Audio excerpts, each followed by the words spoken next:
प्यारे बच्चों, आज हम एकाधिकार के बारे में पढ़ेंगे। इस वीडियो में हम एकाधिकार की अवधारणा, एकाधिकार का अर्थ तथा परिभाषा, एकाधिकार की विशेषताएं, एकाधिकार बाजार का उदय कैसे होता है, पूर्ण प्रतियोगिता तथा एकाधिकार में क्या अंतर है, इसके बारे में पढ़ेंगे। तो सबसे पहले एकाधिकार की अवधारणा। एकाधिकार को अंग्रेजी भाषा में मोनोपोली कहा जाता है। अंग्रेजी भाषा का मोनोपोली शब्द दो शब्दों मोनो तथा पोली से मिलकर बना है। मोनो का अर्थ है सिंगल अर्थात एक, और पोली का अर्थ है कंट्रोल अर्थात नियंत्रण।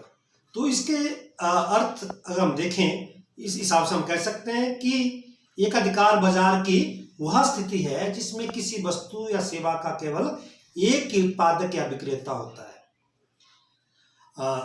अतः अर्थशास्त्र में बाजार की उस स्थिति को जिसमें किसी वस्तु के उत्पादन पर केवल एक फर्म का नियंत्रण होता है, एकाधिकार कहा जाता है। उदाहरण के लिए आप अपने घर के लिए बिजली बोर्ड से प्राप्त कर सकते हैं। घर के लिए जो भी हम बिजली देते हैं वो बिजली बोर्ड से प्राप्त कर सकते हैं। और जैसे भारत में रेलवे के ऊपर अगर हम देखें, भारतीय रेलवे का एकाधिकार है। ये दोनों एकाधिकार के उदाहरण हैं। अब है एकाधिकार का अर्थ, मीनिंग ऑफ मोनोपोली।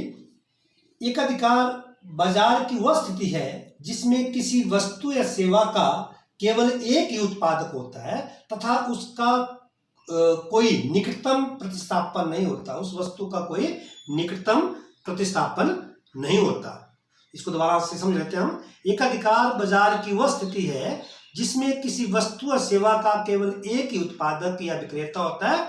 उस वस्तु का कोई निकटतम स्थानापन्न या निकटतम प्रतिस्थापन नहीं होता कि और कोई उस वस्तु का उत्पादन नहीं कर रहा होता है। Monopoly is a market situation in which there is only one producer of a commodity with no close substitutes। तो इसको आप इस तरह से सही ढंग से समझ सकते हैं। अब है इसकी डेफिनेशन, परिभाषा। कोत्सु बियाइनी के अनुसार एकाधिकार वह बाजार है जिसमें किसी वस्तु का केवल एक ही विक्रेता होता है। वह जिस वस्तु का उत्पादन करता है उसका निकटतम प्रतिस्थापन नहीं होता। ये कोत्सु बियाइनी की जो है परिभाषा है।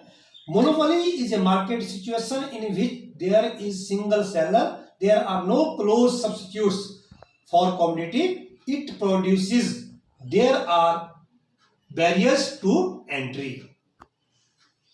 तो ये जो डेफिनेशन है इसको आपने याद करना है। इस परिभाषा को अगर आप सही ढंग से समझेंगे, याद करेंगे, तो आप इस कॉन्सेप्ट को और अच्छे से समझ सकते हैं। अब है एकाधिकार की विशेषताएं, फीचर्स ऑफ मोनोपोली। तो एकाधिकार की विशेषताओं में सबसे पहले है एक विक्रेता तथा अधिक क्रेता। जैसे एकाधिकार, एक का अधिकार, तो इसमें किसी वस्तु का केवल एक विक्रेता होता है और उस वस्तु को खरीदने वाले बहुत लोग होते हैं। एक विक्रेता और अधिक क्रेता, ये पहली विशेषता है इसकी। दूसरा है एकाधिकारी फर्म उद्योग भी है। एकाधिकारी फर्म उद्योग भी है। एकाधिकार में फर्म और उद्योग का अंतर समाप्त हो जाता है। एक ही होता है उत्पादक, इसमें तो उद्योग भी वही है, फर्म भी वही है, कोई दूसरा उस वस्तु का उत्पादन नहीं करता है। तीसरी विशेषता है इसकी, नई फर्मों के प्रवेश पर बाधाएं। एकाधिकार में नई फर्मों के प्रवेश पर बाधाएं। कोई नई फर्म उद्योग में प्रवेश नहीं कर सकती, उसमें कई प्रकार की बाधाएं, जैसे पेटेंट है, कॉपीराइट है, या लाइसेंसिंग है, कई तरह की बाधाएं, या कोई तकनीकी अगर हम देखें कई तरह की बाधाएं इसमें आती है। तो इसमें एकाधिकार में कोई भी फर्म आसानी से प्रवेश नहीं कर सकती है। अगला है निकटतम स्थानापन्न का अभाव। तो एकाधिकार में जो है निकटतम स्थानापन्न का अभाव है। कोई दूसरा उस वस्तु का उत्पादन नहीं करता है। एकाधिकार में क्या होता है, किसी वस्तु या सेवा का केवल एक ही उत्पादक होता है, उसका कोई निकटतम स्थानापन्न नहीं होता, कोई दूसरा उस वस्तु का उत्पादन नहीं कर सकता। अगला है कीमत पर पूर्ण नियंत्रण। एकाधिकार में जब एक ही व्यक्ति है, एक ही उत्पादक है, एक ही फर्म है किसी वस्तु का उत्पादन करने वाले, तो कीमतों के ऊपर उसका पूरा कंट्रोल होता है, पूरा नियंत्रण होता है। वो अपनी इच्छा से कीमतें कम या ज्यादा जैसे भी कर सकते हैं। अगर वो किसी वस्तु को अधिक मात्रा बेचना चाहते हैं तो उसको कीमत कम रखनी पड़ेगी, अगर वो कम मात्रा बेचना चाहेगी वो कीमत वो ज्यादा रखनी पड़ेगी। तो वो उसका कीमतों का पूरा कंट्रोल है, उसकी अपनी इच्छा है कीमतें कैसे वो रख सकती है। अगला कीमत विभेद की संभावना। एक अधिकार में कीमत विभेद की संभावना होती है। कीमत विभेद का अर्थ यह है कि विभिन्न एक वस्तु की विभिन्न उपभोक्ताओं से विभिन्न कीमतें प्राप्त करना। एक वस्तु को विभिन्न उपभोक्ताओं को विभिन्न कीमतों पर बेचना, ये क्या है? कीमत विभेद है। तो यहां पर कीमत विभेद की संभावना एक अधिकार में सबसे अधिक होती है। जैसे आपने देखा होगा बिजली है, तो बिजली कमर्शियल यूज के लिए इसका रेट अलग है और डोमेस्टिक यूज के लिए, घरेलू के लिए इसका जो रेट होता है वो अलग होता है, और कंजप्शन के हिसाब से भी इसका रेट अलग अलग है। अगर कम बिजली की खपत कोई करता है तो उसका रेट जो होता है कम होता है, उसको उस हिसाब से बिल आता है बिजली का। अगर किसी की खपत ज्यादा है तो उसका जो बिल है वो उसी रेट के, ज्यादा के रेट के हिसाब से उसका जो बिल आता है। तो कीमत विभेद की संभावना जो है ये एक अधिकार में होती है। तो ये थी इसकी विशेषताएं।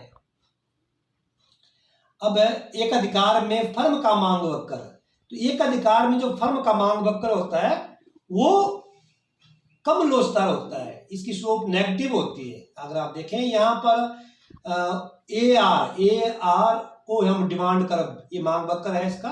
कीमत अगर ज्यादा रखेंगे तो मांग कम होगी, कीमत कम करेंगे तो मांग ज्यादा होगी।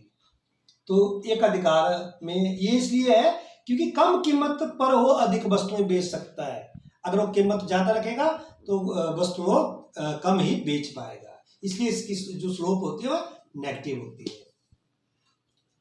अब आगे है एक अधिकार बाजार का उदय कैसे होता है। How does a monopoly market arise. एक अधिकार जो बाजार है ये कैसे उदय होता है, तो इसके निम्नलिखित कारण हो सकते हैं। सबसे पहले सरकार द्वारा लाइसेंस देना या नियंत्रण करना, पेटेंट का अधिकार, उसके बाद व्यापार गुट और प्राकृतिक अधिकार, प्राकृतिक एकाधिकार। तो ये कारण है जिनकी वजह से एक अधिकार का उदय होता है। तो आइए इनके बारे में हम विस्तार से जानते हैं। तो सबसे पहले सरकार द्वारा लाइसेंस देना या नियंत्रण करना, ये जो कारण है, सबसे पहला कारण क्या है? सरकार द्वारा लाइसेंस देना या नियंत्रण करना। सरकार किसी विशेष वस्तु के उत्पादन के लिए केवल एक उत्पादक को लाइसेंस दे सकती है। सरकार किसी विशेष वस्तु का उत्पादन करने के लिए एक उत्पादक को लाइसेंस दे सकती है और इसके कारण क्या होता है? एकाधिकार का उदय होता है।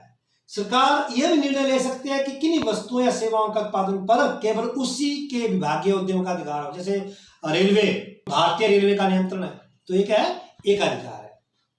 तो लाइसेंस की वजह से या सरकार जो नियंत्रण करती है, इससे भी एकाधिकार जो है इसका उदय होता है।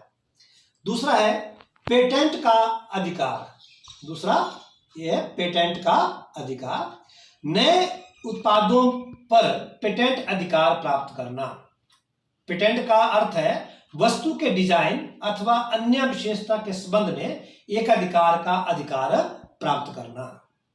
पेटेंट किसको बोलते हैं हम? जब वस्तु का डिजाइन या अन्य विशेषता के आधार पर जो उस वस्तु का जो एकाधिकार प्राप्त करना, कि कोई दूसरा उस वस्तु का उत्पादन ना कर सके, वो है पेटेंट। इस प्रकार नई तकनीक का भी पेटेंट जो अधिकार है प्राप्त किया जाता है। कोई नई टेक्निक जो के द्वारा उत्पादन करते हैं या उसका भी वो पेटेंट करवा लेते हैं, जिससे क्या होता है कि कोई दूसरी फर्म उसका प्रयोग करके उत्पादन नहीं कर सकती है। तो पेटेंट अधिकार के फलस्वरूप भी एक अधिकार का उदय होता है। आगे है व्यापार गुट। व्यापार गुट इसका अर्थ फर्मों के समूह द्वारा सामूहिक निर्णय लेना है कि ताकि परस्पर प्रतियोगिता को रोका जा सके तथा बाजार पर एकाधिकारी नियंत्रण किया जा सके। इसका मतलब क्या है कि सब फर्में क्या होता है, एक निर्णय लेती है कि हम सब मिलकर जो है आपस में कंपटीशन नहीं करेंगे, हम सब मिलकर जो है एक ग्रुप बना लेंगे और हम उस वस्तु का उत्पादन या बिक्री करेंगे। तो इससे क्या होता है, एकाधिकार का उदय होता है। कई बार कुछ फर्में लाभ कमाने के लिए उद्देश्य से इकट्ठे होकर अपनी गतिविधियों का संचालन करती है। इससे क्या एकाधिकार होता है, जैसे आपने देखा होगा यहाँ पर है ओपेक, तेल निर्यातक देश संघ, तेल निर्यातक देश संघ। तो ये जो ओपेक है, ये तेल निर्यातक देश संघ है, ये क्या है, एकाधिकार। ये सब जो तेल जो निर्यात करते हैं, तेल का उत्पादन करते हैं, ये देश सब मिलकर इकट्ठा हुए और एक संघ बनाया। इससे क्या हुआ, एकाधिकार हो गया, एकाधिकार का उदय हो गया। तो ये व्यापार गुट। अगला प्राकृतिक एकाधिकार, यह है प्राकृतिक एकाधिकार। तो एकाधिकार का अस्तित्व एक प्राकृतिक घटना भी हो सकती है। उदाहरण के लिए किसी द्वीप में अगर हम देखें, किसी द्वीप में पानी का केवल एक चश्मा है जो एक ही व्यक्ति के नियंत्रण में है। पानी का एक चश्मा है और एक ही व्यक्ति के नियंत्रण में है, तो उसके पानी की कीमत पर उसका बिना किसी स्पर्धा के पूरा नियंत्रण होगा। वही डिसाइड करेगा कि उसकी पानी की क्या कीमत रखनी है, उसका पूरा नियंत्रण है, क्योंकि वो उस व्यक्ति के नियंत्रण में है। इसलिए क्या हुआ, वहां पर एकाधिकार का उदय हो गया। तो ये थी इसके कुछ एक कारण जिनकी वजह से एकाधिकार का जो है उदय होता है। अब है पूर्ण प्रतियोगिता तथा एकाधिकार में अंतर, difference between perfect competition and monopoly. तो सबसे पहले अंतर का आधार देखते हैं, विक्रेताओं तथा क्रेताओं की संख्या। पूर्ण प्रतियोगिता में किसी वस्तु के अधिक विक्रेता और क्रेता होते हैं, बेचने वाले भी बहुत होते हैं और खरीदने वाले भी बहुत होते हैं। एकाधिकार में किसी वस्तु का एक विक्रेता होते हैं और अधिक क्रेता होते हैं। वस्तु के आधार पर हम देखें तो पूर्ण प्रतियोगिता में सभी फर्में एक समान वस्तु का उत्पादन करती है, समरूप वस्तु का उत्पादन करती है, और एकाधिकार में वस्तु का जो उत्पादन है वो समान भी हो सकता है, समान वस्तु का उत्पादन भी हो सकता है और नहीं भी हो सकता है। तीसरा है कीमत। तो पूर्ण प्रतियोगिता में किसी वस्तु की जो कीमत होती है एक समान होती है, और एकाधिकार में कीमत एक समान हो भी सकती है और इसमें कीमत भेद की संभावना भी होती है। अगला है फर्मों का प्रवेश के आधार पर अगर हम देखें इसका अंतर, तो पूर्ण प्रतियोगिता में फर्मों के प्रवेश की स्वतंत्रता होती है, कोई भी फर्म उद्योग में आसानी से प्रवेश कर सकती है, और एकाधिकार में फर्मों के प्रवेश पर रुकावट होती है। अगला अंतर का आधार है बाजार की दशाओं का ज्ञान। तो पूर्ण प्रतियोगिता में जो बाजार की दशाओं का पूर्ण ज्ञान होता है, और यहाँ पर एकाधिकार में जो पूर्ण ज्ञान नहीं होता या अपूर्ण ज्ञान होता है। साधनों की गतिशीलता के आधार पर अगर हम अंतर देखें तो पूर्ण प्रतियोगिता में साधन क्या है, पूर्णतया गतिशील होते हैं, इनकी पूर्ण गतिशीलता होती है, और एकाधिकार में अपूर्ण गतिशीलता होती है। अगला अंतर का आधार है मांग की कीमत लोच। पूर्ण प्रतियोगिता में जो मांग की लोच होती है पूर्णतया लोचदार होती है, और एकाधिकार में बहुत कम लोचदार होती है। अगला अंतर का आधार है मांग वक्र का आकार। पूर्ण प्रतियोगिता में जो मांग वक्र होता है वो पड़ी हुई सरल रेखा होती है, ये आर बराबर है एम आर, और एकाधिकार में नीचे को झुकी हुई कम लोचदार जो है वो मांग वक्र होती है। यहाँ पर A R is greater than M R. अगला अंतर का आधार है विक्रय लागत। तो पूर्ण प्रतियोगिता में विक्रय लागत नहीं होती है, क्योंकि सभी एक समान वस्तु का उत्पादन कर रहे होते हैं, और एकाधिकार में विक्रय लागत बहुत कम होती है। और अगला है कीमत नियंत्रण की मात्रा। तो पूर्ण प्रतियोगिता में कीमतों पर कोई नियंत्रण नहीं होता किसी फर्म का, क्योंकि जो कीमत होती है वो उद्योग डिसाइड करता है, और फर्मों को उसी कीमत पर उस वस्तु को बेचना पड़ता है।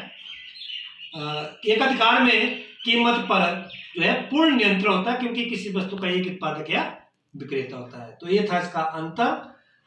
और अब हम संक्षेप में कह सकते हैं एकाधिकार बाजार की वह स्थिति है जिसमें किसी वस्तु या सेवा का केवल एक उत्पादक या विक्रेता होता है, उस वस्तु का कोई निकटतम स्थानापन्न नहीं होता। अन्य प्रवेश जो फर्मों के प्रवेश पर, अगर हम देखें नई फर्मों के प्रवेश पर प्रतिबंध होता है। तो ये था आज का टॉपिक, ये आपको समझ आया होगा। और ये वीडियो अगर आपको पसंद आए तो इस वीडियो को लाइक जरूर कीजिए और इसको शेयर करना भी ना भूलें, ताकि और बच्चों को भी इसका अधिक से अधिक फायदा मिल सके। धन्यवाद।